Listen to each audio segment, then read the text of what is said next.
X au sommet de sa valorisation, les raisons d'un retour en grâce signé Musk. J'apprends que X vient de lever près d'1 milliard de dollars. Donc cette levée valorise X à 44 milliards de dollars, soit exactement le prix payé par Elon Musk lorsqu'il a racheté Twitter en 2022. Et ces investisseurs, je dis qu'ils sont proches de Musk parce qu'ils ont déjà des billes dans SpaceX, dans XAI, parfois même ils ont des obligations de X. Autrement dit, ils ont tous intérêt à ce que la valorisation remonte ou potentiellement, juste pour se rapprocher un peu d'Elon Musk, on peut se poser la question en tout cas, est-ce que c'est purement une question financière? En 2021, Twitter avait un chiffre d'affaires de 5 milliards. Donc avec l'arrivée d'Elon Musk, le chiffre d'affaires a été presque coupé en deux, mais il en a fait une entreprise beaucoup plus rentable avec un résultat opérationnel qui est beaucoup plus élevé qu'à l'époque de Twitter.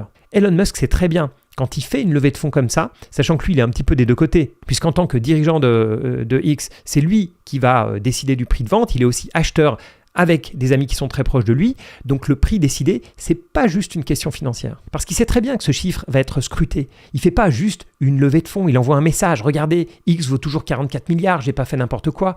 Et puis il faut pas oublier aussi que ce calcul, il est utilisé pour valoriser la fortune de Musk. Combien pèse aujourd'hui Elon Musk? Et sa réponse c'est, au 16 mars 2025, la fortune d'Elon Musk est estimée à 305 milliards de dollars selon Bloomberg et 320 milliards selon Forbes. Parce qu'il est numéro 1 au classement des milliardaires. Et vu l'ego d'Elon Musk, on peut penser que ça compte beaucoup pour lui. En tout cas, moi, je suis persuadé que pour lui, il se fait un peu un point d'honneur à être la personne la plus riche du monde. Donc, quand il fait une levée de fonds, c'est pas juste un refinancement, c'est vraiment un acte politique et symbolique. Donc, la question que je me pose et que je vous pose aussi, c'est à quel point vous pensez que le prix fixé par Elon Musk et les nouveaux investisseurs, c'est un vrai prix, c'est un prix purement financier, ou bien c'est un prix qui a été déterminé pour d'autres raisons.